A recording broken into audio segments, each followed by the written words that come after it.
Hello everyone, welcome to let's crack UP exams. मैं सुनील अभिव्यक्ति दिल्ली मुखर्जी नगर से आप सबका स्वागत करता हूं।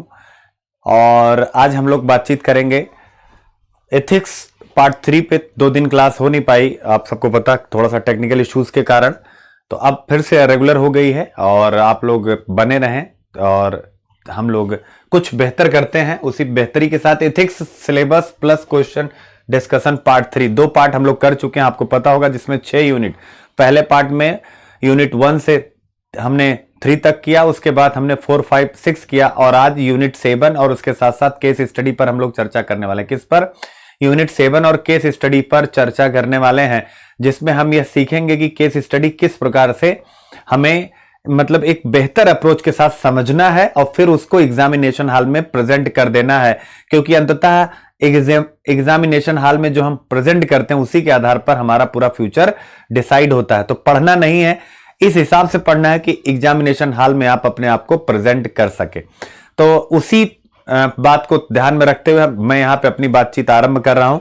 याद रखिएगा, एथिक्स सिलेबस पार्ट 3 हम लोग बात करेंगे। और एक चीज और कहना चाहूंगा, क्योंकि 2018 में पहली बार मतलब यूपीएससी के पैटर्न पर यह एग्जाम हुआ तो प्रश्न थोड़े इजी थे, हालांकि बहुत इजी नहीं थे, केस स्टडी बहुत कम रही है। लेकिन वर्तमान जो यूपी कमीशन के चेयरमैन हैं और 2020 का प्रीलिम्स का पेपर, दोनों को अगर देखें तो वो आईएएस ऑफिसर हैं और इधर यूपीएससी के पैटर्न पर ही यूपी प्रीलिम्स 2020 का पूरा क्वेश्चन आया था। तो ये दिखाता है कि 2000 अगर अगला आपका जो एग्जाम है यानी 2019 का जो मेंस होगा, इसके अलावा जो 2020 का आपका प्री और मेंस होगा, तो उसमें सेम यूपीएससी पैटर्न फॉलो किया जाएगा। तो एथिक्स में जो लोग 2019 में अटेम्प्ट कर रहे हैं, याद रखिएगा कि एथिक्स में आपको क्या मिलने वाला है।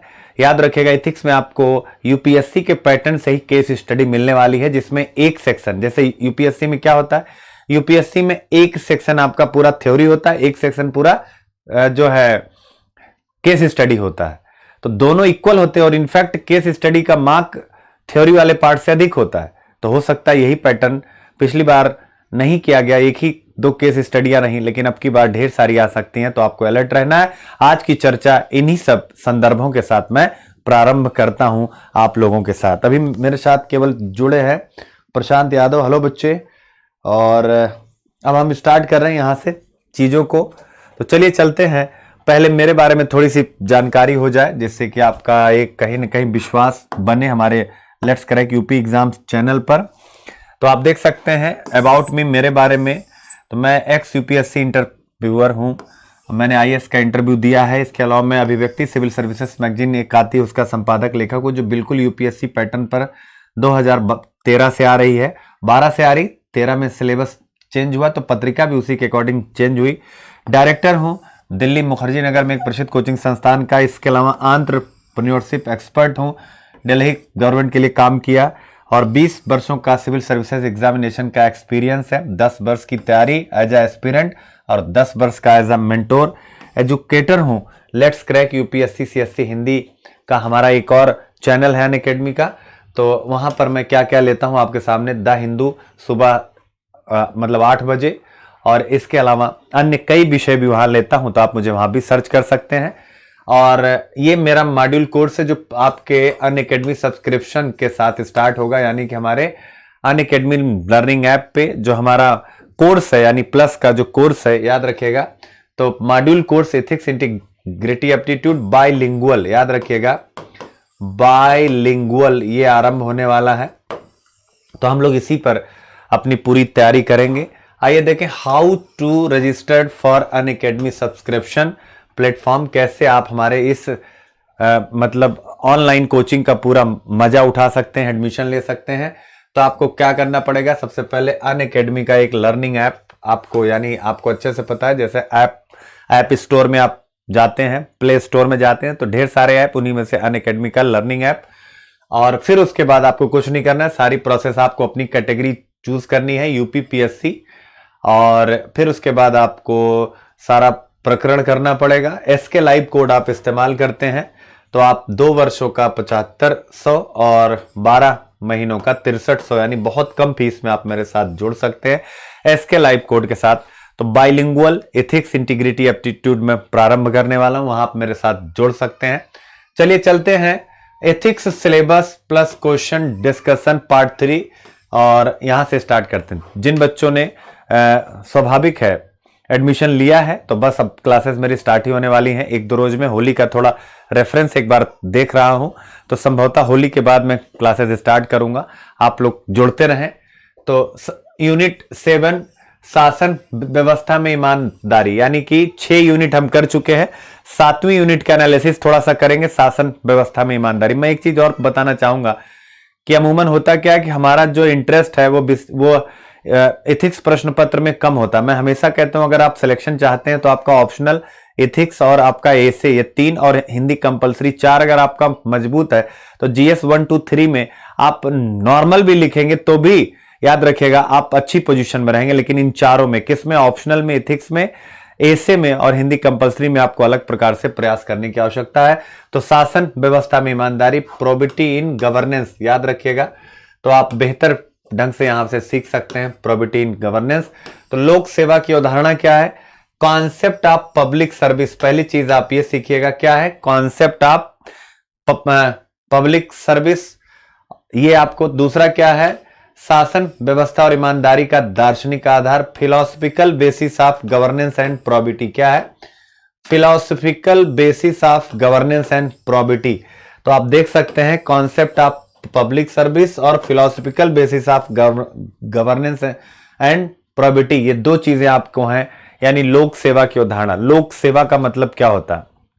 हेनरी हाइड फाइनर, बहुत से लोगों ने इसके बारे में अपने अपने विजन दिए हैं, लेकिन हमें क्या ध्यान में रखना है? लोक सेवा भी सामान्य रूप से, जैसे भारत का सुप्रीम कोर्ट कहता है कि जो भी, यानी सरकारी कोष से जिनको भी राशि मिलती है और जो जनता के काम करते हैं वो सभी लोक सेवक है। इसका मतलब लोक सेवक एक बड़ी अवधारणा जिसमें सभी कर्मचारी शामिल हो रहे हैं। और सिविल सेवा क्या होती है? सिविल सेवा यानी कि जो कमीशन, यूपीएससी या यूपी या ऐसे ही अन्य स्टेट कमीशन के द्वारा प्रायोजित जो सिविल सेवा परीक्षा, उसमें उत्तीर्ण होने वाले लोग सिविल सेवक होते हैं। तो लोक सेवा में ही सिविल सेवक शामिल होते हैं। इसका मतलब अगर सैन्य सेवाओं को छोड़ दिया जाए तो जितनी भी सेवाएं हैं, सर्विसेज हैं, वो सब लोक सेवा के अंतर्गत आती हैं। तो इसका मतलब लोक सेवा मूल्य एक बड़ी अवधारणा, यानी जो भी लोक सेवक है उनको नैतिकता का अनुपालन, ईमानदारी का अनुपालन किस प्रकार से करना चाहिए, यही इस पूरे सिलेबस का विषय है। और याद रखिएगा यहीं से आपसे क्वेश्चन पूछा जाएगा। और शासन व्यवस्था और ईमानदारी तो बताने की आवश्यकता नहीं है। शासन क्या है? शासन का काम क्या है भाई? कानून की स्थापना करना, कानून के शासन की स्थापना करना, ठीक है ना, लॉ एंड ऑर्डर मेंटेन करना। तो ये सारी चीजें हैं। पॉलिसी का इंप्लीमेंटेशन करना, इस प्रकार से करना कि बीकर सेक्शन तक सभी कुछ पहुंचे, डिस्ट्रीब्यूशन सिस्टम को सही करना, ढेर सारी बातें।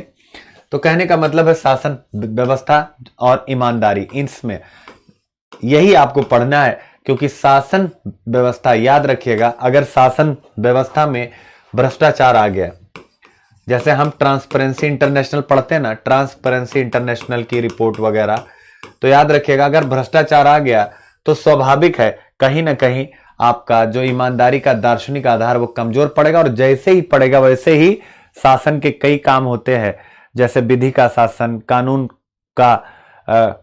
कानून की अनुपालना, सहभागिता, पारदर्शिता, जवाबदेहिता, दक्षता, मितव्ययिता, ये सारी जो अवधारणाएं हैं, जो वर्ल्ड बैंक, यूनाइटेड नेशन के हिसाब से वर्ल्ड गुड गवर्नेंस के आधार स्तंभ हैं, ये कमजोर पड़ेंगे। जैसे ही गुड गवर्नेंस चरमराएगा तो संविधान के आदर्श हम नहीं प्राप्त कर पाएंगे, हम समावेशी विकास के आदर्श नहीं प्राप्त कर पाएंगे, हम यूनाइटेड नेशन के द्वारा निर्धारित 17 सतत विकास लक्ष्यों में से जो है अधिकांश को नहीं प्राप्त कर पाएंगे। इसके कारण क्या होगा? अनेकों प्रकार की समस्याएं और सामाजिक आर्थिक पिछड़ापन ऊपर से अलग। तो सिंपल सी बात है, ये चीज आपको यहां पर पढ़नी है। फिर इसके बाद क्या पढ़ना? सरकार में सूचना का आदान प्रदान और पारदर्शिता, information sharing and transparency in government. तो आप देख सकते हैं यानी पारदर्शिता। तो पारदर्शिता क्या है? यानी कोई भी काम कैसे करना है, टोटल ट्रांसपेरेंट, जिससे कि यानी कि कार्य करने वाले और सेवा प्राप्त करने वाले, यानी सेवा प्रदाता और सेवा रिसिप्टर जो ग्रहण करता है, उन दोनों के मध्य एक बेहतर समन्वय स्थापित हो सके। याद रखिएगा। फिर क्या है? सूचना का अधिकार, राइट टू इंफॉर्मेशन। तो सूचना का अधिकार आपके सामने आप देख सकते हैं, राइट टू इंफॉर्मेशन या सूचना का अधिकार। तो सूचना का अधिकार क्या है आपको अच्छे से पता है। आपका आरटीआई एक्ट किस प्रकार से ये गवर्नेंस, गुड गवर्नेंस की स्थापना कराता है, इसकी इंपॉर्टेंस क्या है, तो ये आपको यहां पढ़ना। हम लोग विस्तार से बातचीत करेंगे आगे।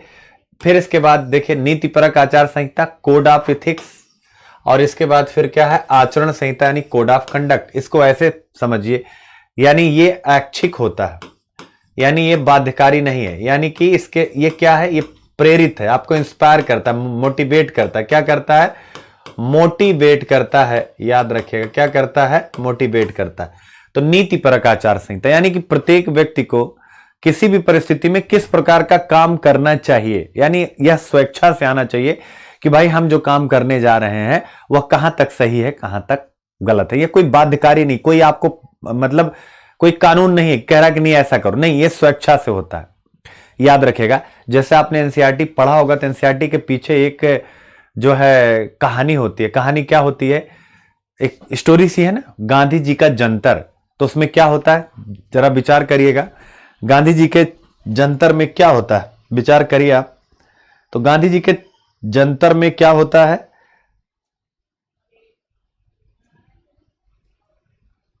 ठीक है।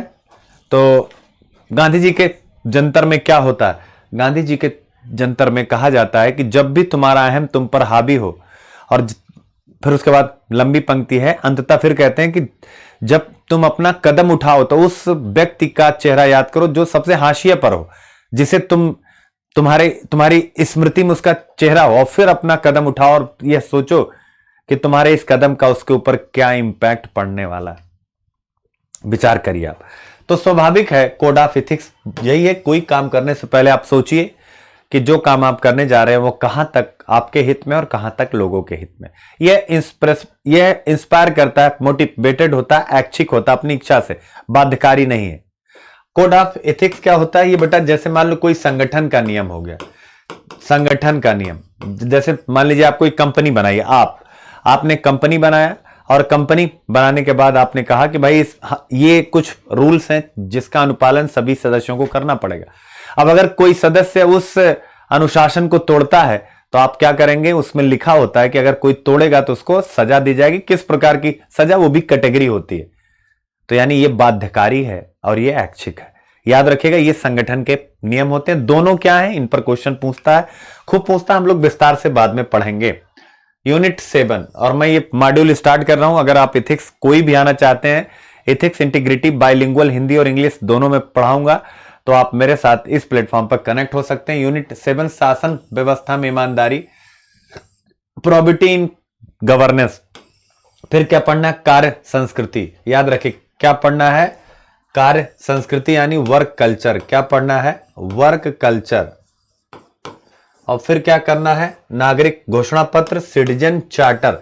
यानी आप देख सकते हैं ये सब है, शासन व्यवस्था में ईमानदारी कैसे आए, कैसे सुशासन की स्थापना हो सके। 7वीं यूनिट पूर्णता उसी पर टिकी हुई। अब देखिए लोग कहते हैं ना फिलॉसफी है, क्या है ये, क्या है ये तो आप जीएस में भी पढ़ते हैं ना, तो ऐसा कुछ भी नहीं है। ये केवल कुछ टॉपिक दिए हैं, एक टीचर की जिम्मेदारी इन सभी टॉपिकों को आपको क्लियर कर दे, इस पर कुछ क्वेश्चन आंसर की प्रैक्टिस करा दे, कुछ उदाहरण आपको बता दे, आपको सिखा दे कैसे आप क्वेश्चन आंसर फॉर्मेट करते हैं।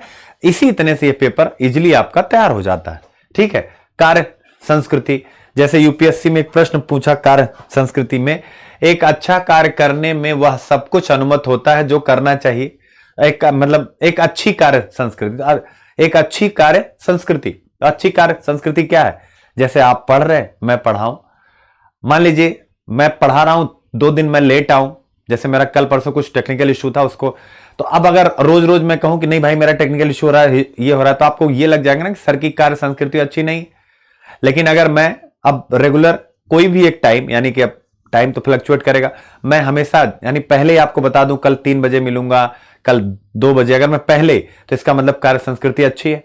तो सिंपल सी बात है, कार्य संस्कृति का मतलब होता है कार्य करने का ढंग, कार्य करने का तरीका। और अच्छी कार्य संस्कृति होगी तभी, याद रखिएगा, विकास और सेवाओं की लोगों तक पहुंच सुनिश्चित होगी। अच्छी कार्य संस्कृति, जैसे प्राइवेट सेक्टर में आप जाइए, जैसे सरकारी सेक्टर में जाइए, तो सरकारी में आपको जाते ही फील हो जाता है कि नहीं, हाँ आ गए हैं सरकारी। जैसे आप सरकारी हॉस्पिटल में जाइए, प्राइवेट फील हो जाता है। क्यों? क्योंकि सरकारी जो कार्य संस्कृति है वो बेहतर नहीं है, वहां पर एक भाव आता है ना, जैसे गारंटी है, नौकरी फिक्स है, बीच में आपको कुछ मिलना भी नहीं है। प्राइवेट में क्या है कि नौकरी भी फिक्स नहीं, ऊपर से आप अगर अच्छा काम करते हैं तो आपको मिलता भी है। इसीलिए प्राइवेट की जो कार्य संस्कृति वह अलग हो जाती है। ये होती है कार्य संस्कृति। कार्य संस्कृति जैसे एक जापान के उदाहरण से आप लोगों को मैं समझाऊं तो कार्य संस्कृति क्या है। जापान में आप देखोगे, जैसे मान लीजिए अपने यहां सीए था, सिटीजनशिप अमेंडमेंट एक्ट, तो अपने यहां क्या हो रहा है, अपने यहां लगातार इस पर हिंसात्मक विरोध और अंततः आप देख सकते हैं दिल्ली में आखिर सांप्रदायिक दंगा हो ही गया। हम हड़ताल करते हैं, सबसे पहले हमारा काम क्या होता है, बस को जला दो, सार्वजनिक संपत्तियों को आग लगा दो, ऐसा होता है। चाहे वो मजे लेने के लिए कुछ लोग करते हो, चाहे वो समाज के उपद्रवी तत्व ही क्यों ना हो। जापान में क्या होता है, अब ये हमारी कार्य संस्कृति, वो जापानी कार्य संस्कृति। जापान में मान लीजिए कोई भी हड़ताल करना चाहता है, सरकार के अगेंस्ट है वो, तो वो उस दिन 8 घंटे की बजाय 10 घंटे काम करता है, 2 घंटे ज्यादा। इससे नैतिक प्रेशर बनता है किस पर, कंपनी पर, और कंपनी को उनकी बात मानने के लिए मजबूर होना पड़ता है, क्योंकि जनमत 2 घंटा अधिक काम करने वालों के साथ लग जाता है। लेकिन यह कार्य संस्कृति हमारे यहां नहीं है। तो इस हिसाब से आपको चीजों को, नागरिक घोषणा पत्र, इसका मतलब क्या है बच्चों, यानी कि जैसे मैं और आप हैं, अभी किसी ऑफिस में काम के लिए हम गए, मान लीजिए आप आरटीओ ऑफिस गए और आपको क्या करना है, लाइसेंस बनवाना है या कोई लाइसेंस रिन्यूएबल कराना है। 2 कंडीशन है, लाइसेंस बनाना है और एक है उनको रिन्यूएबल कराना है। अब पता चला आप गांव से शहर पहुंचे या अपने मोहल्ले से शहर पहुंचे, अपना काम छोड़ करके आपने कहा कि अभी हम 2 बजे मिलेंगे, किसी को आपने टाइम दिया और आप सुबह 11 बजे पहुंच के, पता चला कि यार लाइसेंस बनने वाला काम तो शाम को 5 बजे होता है, और जो रिन्यूएबल वाले पहुंचे वो भी सुबह कह रहे हैं यार 3 बजे होता है। तो इसका मतलब पूरा दिन एक छोटे से काम में आपका निकल गया, पूरा दिन आपका अनुत्पादक रह गया और आप कुछ नहीं कर पाए, आपको भी नुकसान हुआ, और आपको नुकसान हुआ तो राष्ट्र को नुकसान हुआ। तो ऐसे में नागरिक घोषणा पत्र का मतलब होता है कि जैसे एक सिंपल सी बात है कि किसी भी डिपार्टमेंट में कहीं भी आप जाएं तो आपको लिखा होना चाहिए कि सुबह 10 बजे ऑफिस खुलेगा तो पहले घंटे क्या होगा, दूसरे में क्या होगा, तीसरे में, चौथे, पूरा एक शेड्यूल होता है। जैसे होता है ना, सुबह क्या खाएं, दोपहर में क्या खाएं, रात में कुछ ऐसा, सुबह क्या पढ़े, दोपहर में क्या पढ़े, रात में क्या पढ़े, कुछ ऐसा। तो यह होता है कि नागरिकों के लिए घोषणा पत्र, यानी कि आपकी सेवा किस किस प्रकार से की जाएगी, उसका डिक्लेरेशन। जैसे अशोक का शिलालेख, उसे हम ऐतिहासिक नागरिक घोषणा पत्र कह सकते हैं। कहा ना, पहले में, दूसरे में, तीसरे में क्या क्या नागरिकों को करना चाहिए और राज्य क्या करता है, तो वो चीज है यहां। फिर इसके बाद सेवा प्रदान करने की गुणवत्ता, ये भी बड़ा महत्वपूर्ण है। सिटीजन चार्टर के जैसा ही है, क्वालिटी ऑफ सर्विसेज डिलीवरी, यानी आप सेवाओं को कैसे पहुंचाते हैं। सेवाओं को पहुंचाने का मतलब, जैसे ये एक मध्य प्रदेश का मॉडल है और एक दिल्ली सरकार जो वर्तमान आम आदमी पार्टी, उसका भी एक मॉडल है। जैसे विभिन्न सेवाएं हैं, जैसे कि जन्म प्रमाण पत्र हो गया आपका, जो है इसके अलावा आपको कुछ भी, जन्म प्रमाण पत्र के अलावा आपको, जैसे आपका वोटर आईडी कार्ड बनना है, जैसे आपको बीपीएल कार्ड चाहिए, जैसे कुछ भी, तो ये सारे क्या होते हैं, जैसे डिफाइन होते हैं। बिजली का कनेक्शन चाहिए, बिजली के कनेक्शन में कुछ रिफॉर्म, तो 1 हफ्ते में आपको ये करना है, 14 रोज में ये करना है, 3 रोज में ये करना है, 2 रोज में, यानी एक तरफ काम और एक तरफ क्या होता है, कितने दिन में हो जाएगा। ये दोनों चीजें जब बना दी जाती है, इसी को कहते हैं सेवा प्रदान करने की गुणवत्ता। यानी अगर आप एक्स काम कराना चाहते हैं तो 7 रोज में उसे करना होगा, ये सरकार ने लिख दिया है। तो इसका मतलब जो पूरा डिपार्टमेंट है वह बाध्य हो जाता है 7 रोज में करने के लिए। नहीं तो अगर नहीं करते हैं तो आपको यहां पर, यानी सेवा प्रदान करने की गुणवत्ता के लिए जो गाइडलाइन जारी होती है उसमें रहता है, कारण बताओ कि आपने क्यों ऐसा नहीं किया। तो ये क्या करता है, एक दबाव बनाता है, और किसके ऊपर, प्रशासन के ऊपर, संगठन के ऊपर, जिससे अच्छा काम करते हैं। और फिर क्या होता है, कार्य संस्कृति भी अच्छी हो जाती है। देखिए इसी से कार्य संस्कृति भी अटैच हो गई, कार्य संस्कृति भी अच्छी हो जाती है, और कहीं ना कहीं जो है एक नागरिक और जो सेवा प्रदाता सरकार, उसके मध्य एक अच्छा संबंध भी बन जाता है। तो ये हो गया। फिर अगला क्या, लोक निधि का उपयोग और भ्रष्टाचार की चुनौतियां, यूटिलाइजेशन ऑफ पब्लिक फंड्स, यानी कि जो लोक निधि है, मान लीजिए बजट है, तो आप जिलाधिकारी, आप एसडीएम बनते हैं, आपको एक बजट मिलता है किसी एक काम के लिए। मान लीजिए आपको मिला 50 लाख रुपया कि आपको यहां पर कोई 3 आयोजन करने हैं, जागरूकता कैंप आपको लगाना है प्रधानमंत्री फसल बीमा योजना पर। तो आपने जागरूकता कैंप, यानी अब वो 50 लाख रुपए कैसे? आपके पास क्या होगी? लोक निधि होगी। उसका उपयोग कैसे करेंगे? यानी कि मैक्सिमाइज, जिससे कि 3 कैंपेन कंप्लीट हो और उसके बाद अगर आवश्यक ना हो तो उसमें से कुछ बचाया भी जाए। याद रखिएगा, लोक निधि का उपयोग, जिससे कि सरकार की निधि का बेहतर ढंग से इंप्लीमेंटेशन हो सके। तो ये बजट और सब कुछ होता है। फिर इसके बाद क्या? भ्रष्टाचार की चुनौतियां। क्या है? भ्रष्टाचार की चुनौतियां। यानी अगर आप बच्चों लोक निधि का उपयोग नहीं करेंगे तो भ्रष्टाचार की चुनौतियां हो जाएंगी कि नहीं। जैसे लोक निधि क्या है? मान लीजिए एक उदाहरण से, बैंकों में जो रखा धन है, क्या है? बैंकों में जो धन रखा गया, ये क्या है बच्चों? लोक निधि है कि नहीं? बैंकों में धन। अब बैंकों में धन है और अगर व्यवसायी वर्ग जो डिफाल्टर की कैटेगरी में, लेकिन तब भी बैंकों से ऋण प्राप्त कर लेते हैं मिली भगत से, और उसके बाद देश छोड़ करके विजय माल्या, नीरव मोदी, मेहुल चौकसी जैसे लोग देश छोड़ के भाग जाते हैं, ये क्या दिखाता? यही ना कि लोक निधि का उपयोग नहीं हो पा रहा। यानी जो बजट होता है उसका बेहतर उपयोग होना चाहिए। नहीं होगा तो भ्रष्टाचार की चुनौतियां। अभी हम लोगों ने पढ़ा था एमनेस्टी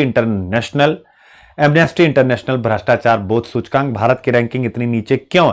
उसके पीछे रीजन क्या है आप सबको अच्छे से पता है, करप्शन अधिक है। तो ये हो गया पूरी यूनिट। उम्मीद करता हूं आप समझ पाए होंगे। एक बार मैं देख लूं कौन कौन बच्चे जुड़े हैं। बच्चों हिम्मत मत हारिएगा, याद रखिएगा जो भी बच्चे अटैच हैं। हिमांशु, अच्छा किसने किसने? प्रशांत हेलो बेटा, दीपाली गुप्ता हेलो, रोशन लाल प्रणाम बेटा, रोशन लाल हाँ हाँ बिल्कुल बेटे सफिशिएंट होगा। रोशन लाल ठीक है, हिंदी लिटरेचर अच्छा विषय है।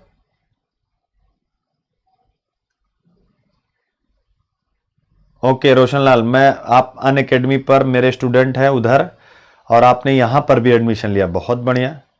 हाँ बेटे प्रीमियर कर देंगे। अब बिल्कुल नहीं, अब एकदम इसी टाइम पे आपकी सारी क्लास होंगी। प्रमोद कुमार, यस यस बिल्कुल बच्चे, प्रमोद कुमार एथिक्स पूरा होगा, एथिक्स आपका पूरा कंप्लीट होगा, याद रखिएगा एथिक्स आपका पूरा कंप्लीट होगा बिल्कुल 100% bilingual Hindi English complete plus course. यहां नहीं, यूट्यूब पे तो स्वाभाविक है, हम केवल जैसे ऑब्वियस है यहां पर भी होगा, लेकिन एक जो क्लास का मजा होता है वो तो आपको क्लास में आना पड़ेगा।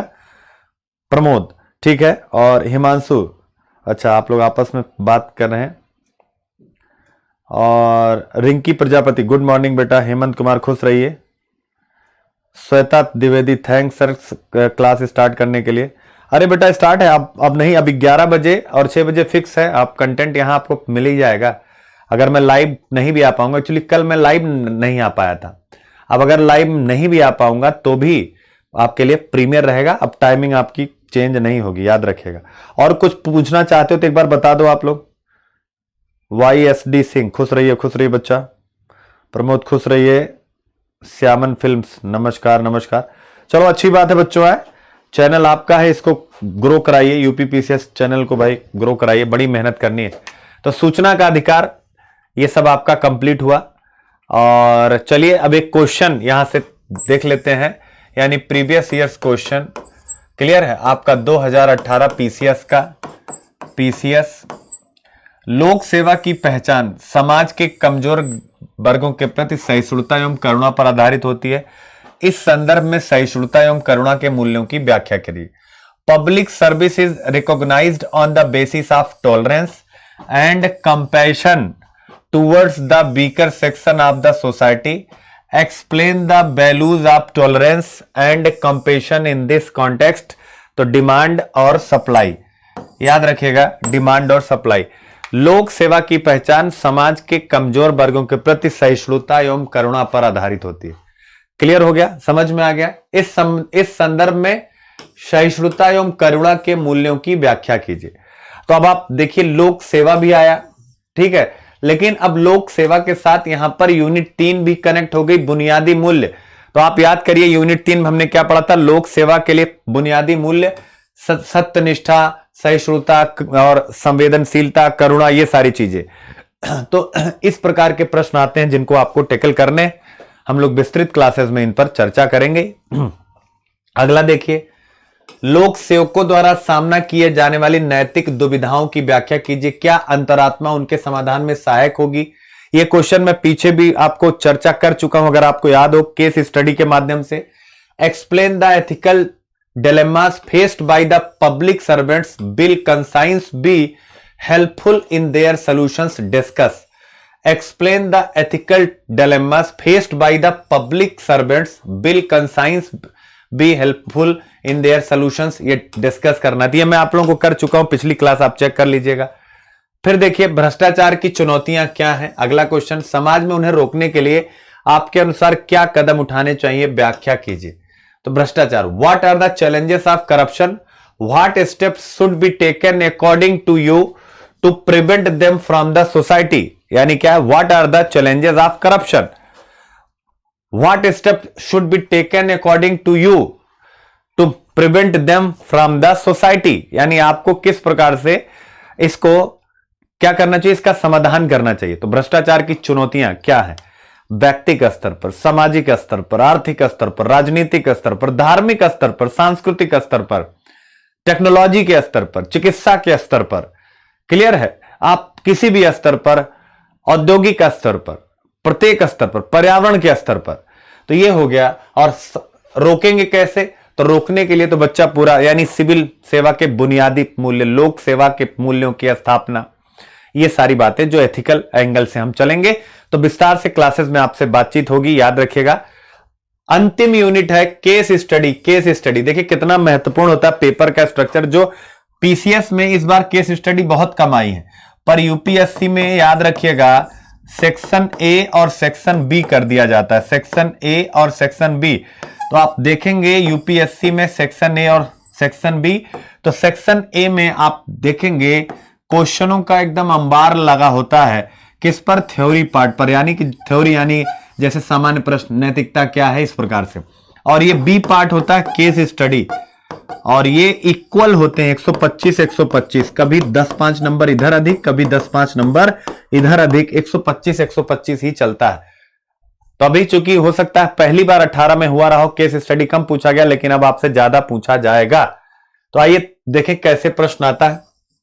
केस स्टडी का मतलब क्या होता है, पहले एक बार वो जरा समझ लीजिएगा, केस स्टडी का क्या मतलब होता है, तब हम लोग और अच्छे से समझ पाएंगे केस स्टडी। और शाम को हम लोग 6 बजे मिल रहे हैं, याद रखिएगा। क्लासेस अब आपको बिल्कुल भी अपनी मिस नहीं करनी है, याद रखिएगा। क्लियर है।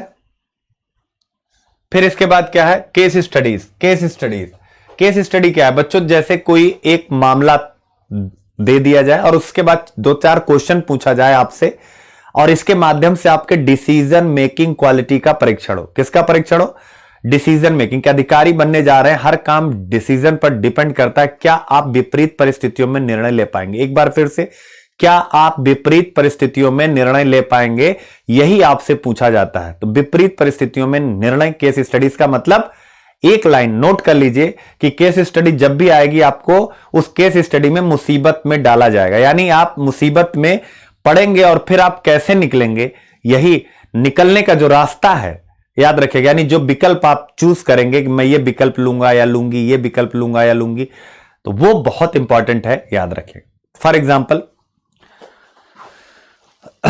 मान लीजिए एक प्रश्न यूपीएससी का आया था कि आप एक कंपनी के सीईओ हैं, क्या है, चीफ एग्जीक्यूटिव ऑफिसर है।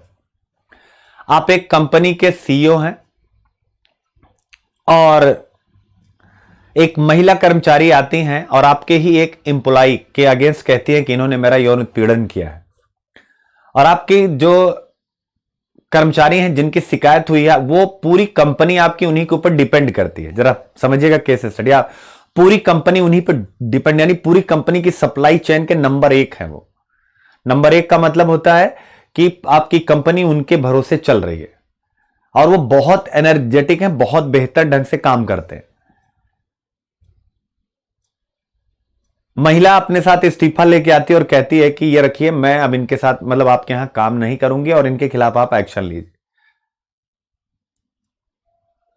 ऐसी परिस्थिति में आपके पास क्या विकल्प हैं, सारे विकल्प बताइए, पहला, दूसरा, तीसरा। इन विकल्पों का प्लस और माइनस, प्रोज एंड कॉन्स, वह बताइए। और फिर बताइए कि इन 4 विकल्पों में, जैसे प्रीलिम्स में 4 विकल्प होते हैं, इन विकल्पों में कौन सा अच्छा है, कौन सा खराब है, और क्यों आपने वही विकल्प चुना जो सबसे अच्छा है आपके अकॉर्डिंग, क्यों वही सबसे अच्छा है। तो ये बेटा जब सातों के जो आपकी यूनिट है ना, 7 यूनिट जब ये अच्छे से कॉन्सेप्ट में आ जाते हैं तभी आप केस स्टडी हल कर पाते हैं। मैं अभी बस इतने पे ही छोड़ूंगा, क्योंकि फिर आपको ये सब यानी एक एक यूनिट आपको पढ़नी पड़ेगी बहुत डीपली। याद रखिएगा, यूपीएससी यूपी में अब कोई अंतर रह नहीं गया है। देखिए एक प्रैक्टिस जो पीसीएस ने पूछा, पीसीएस ने बहुत हल्का पूछ लिया है, लेकिन उम्मीद मत करिएगा। अभी हाल ही में अपने एक सरकारी संगठन के अध्यक्ष के रूप में कार्यभार ग्रहण किया किसने? आपने। अपने कार्यालय में पहले ही दिन आप पाते हैं कि संगठन में कई अनियमितताएं विद्यमान है। यानी आप अभी एसडीएम होते हैं और कार्यालय में पहुंचते हैं तो आप तुरंत कई अनियमितता देखते हैं, यानी कुछ अच्छा नहीं चल रहा है। स्टाफ समय का पाबंद नहीं है। क्या है? स्टाफ जो है समय का पाबंद नहीं है, समय से नहीं आता, 10 बजे 11 बजे कर देता है। स्टाफ व्यर्थ बातचीत में अपना समय नष्ट करता है। फिर जन शिकायतों पर कोई त्वरित कार्रवाई नहीं होती है। संगठन में सभी स्तरों पर भ्रष्टाचार व्याप्त है। संगठन द्वारा प्रदान की जाने वाली सेवाओं की गुणवत्ता, देख रहे हो ना बेटा, उपर्युक्त मामलों से संबंधित केस अध्ययन। तो यानी देखिए सेवाओं की गुणवत्ता भी आपने चेक किया था ना, सेवाओं की गुणवत्ता कहां गया भाई?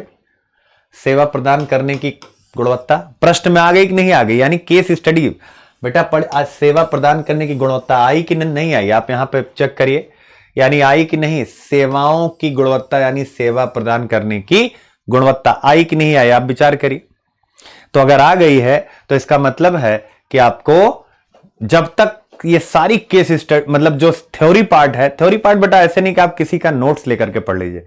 मान लीजिए आप मुझे से पढ़ रहे हैं, मेरे नोट्स आप दिल्ली से मंगा लीजिए, लेकिन उस नोट्स को पढ़ने में और मेरे साथ सीधे कनेक्ट होने में एक जमीन आसमान का अंतर हो जाएगा।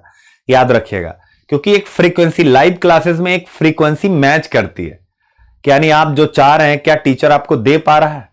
तो अब आप देखिए इतने यानी संगठन द्वारा प्रदान सेवाओं की गुणवत्ता, तो यानी जब आपका वो 7 यूनिट क्लियर होगा तो तभी केस स्टडी आपसे हल होगी। इसीलिए मैं केस स्टडी बहुत ज्यादा डिफाइन नहीं कर रहा हूं, क्योंकि आपसे हल होगी नहीं। और मैंने बता दिया केस स्टडी का स्ट्रक्चर क्या होता है कि आपको मुसीबत में डाला जाएगा। जैसे देखिए आप क्या हैं? एसडीएम हैं और आप आते हैं और आपको इतनी समस्या दिखाई पड़ती है, तो इसका मतलब क्या आपको मुसीबत में डाला कि नहीं डाला? यानी आप मुसीबत में, अगर आपके डिपार्टमेंट में चुनौती है तो आप मुसीबत में पड़े कि नहीं? मुसीबत में डाला। अब उसके बाद कह रहा बेटा एसडीएम हो, मुसीबत में हो, अब जरा रास्ता निकाल के दिखाओ, हिम्मत है तो। तब आप रास्ता निकालिए। तो रास्ता आप अपने स्टाफ को किस प्रकार प्रेरित करेंगे जिससे संगठन की उपयुक्त कमियों का निदान हो जाए, विवेचना कीजिए। याद रखिएगा, अपने स्टाफ को किस प्रकार से प्रेरित करेंगे, यानी कैसे मोटिवेट करेंगे। यानी अब आप देखिए रास्ता निकालिए। अब प्रेरित करने का मतलब बच्चों क्या है? रास्ता निकालना है कि नहीं, जिससे इन सभी कमियों का आप कैसे करेंगे। पहले वाले के लिए कैसे इंस्पायर करेंगे, दूसरे वाले सबके लिए अलग अलग बताना, तीसरे वाले, चौथे, पांचवें कैसे आप इंस्पायर। तो बेटा इंस्पायर कैसे करेंगे? जब तक 7 यूनिट नहीं पता होंगी आप कैसे करेंगे। जैसे मान लीजिए स्टाफ समय का पाबंद नहीं और आपको समय पर लाना है, तो कैसे करेंगे? तो आप उससे कहेंगे, मतलब उसको प्रेरित करेंगे। प्रेरित करने के लिए आपके पास क्या है? कॉपी पेन तो लेके बैठेंगे नहीं, तो आप उसको बैठाएंगे, वर्कशॉप लेंगे, इन सभी कर्मचारियों की वर्कशॉप लेंगे हफ्ते में 1 दिन 2 दिन। तो आप किससे अपनी बात स्टार्ट करेंगे? आप महात्मा गांधी से स्टार्ट करेंगे सबसे पहले, याद रखिएगा। और उससे भी पहले आप जब कार्यालय आएंगे तो आप हमेशा समय पर आएंगे। तो यानी सबसे पहले व्यक्तिगत मोटिवेशन कि यार गजब हमारा अधिकारी है और 10 बजे है और 9:55 पर ही ऑफिस में रहता है। शाम को 5 बजे ऑफिस बंद होता है, ये 5:05 पर ऑफिस से निकलता है। ये हो गया। तो आपने अनुशासन दिखाया, उसके बाद आपने 1 हफ्ता तक आपने अनुशासन दिखाया, उसके बाद आपने वर्कशॉप लगाई और आपने कहा कि महात्मा गांधी, किसी महापुरुष के स्टेटमेंट से आपने अपनी बात आरंभ करी कि महात्मा गांधी कहते हैं अनुशासन का अर्थ सफलता, अराजकता का अर्थ विनाश।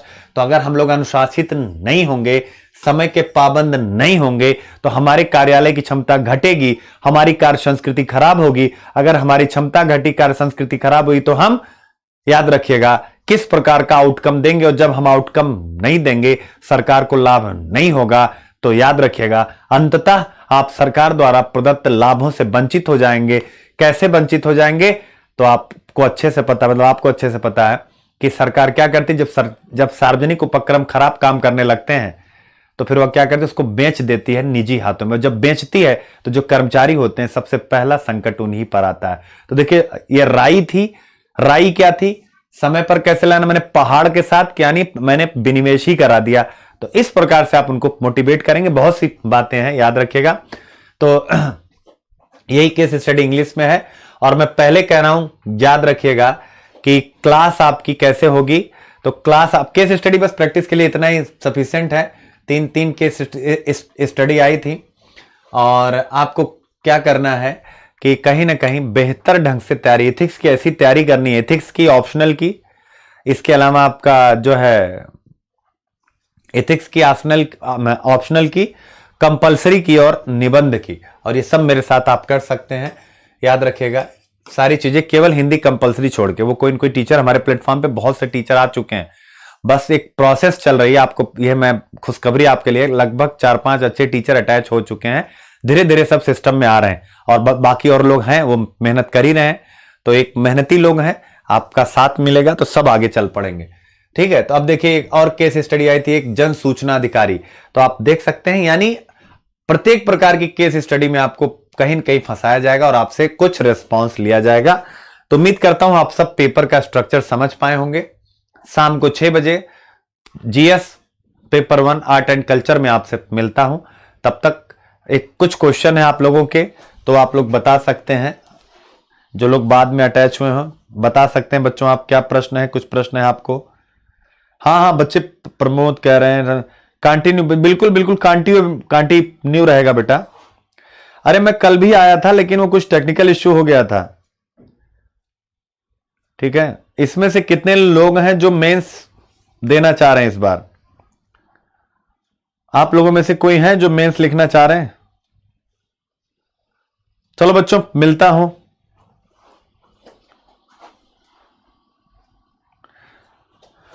हाँ, मेरा कोर्स अभी बेटा लॉन्च नहीं हुआ। मेरा कोर्स बस लॉन्च होने वाला है, 1-2 रोज में लॉन्च हो जाए।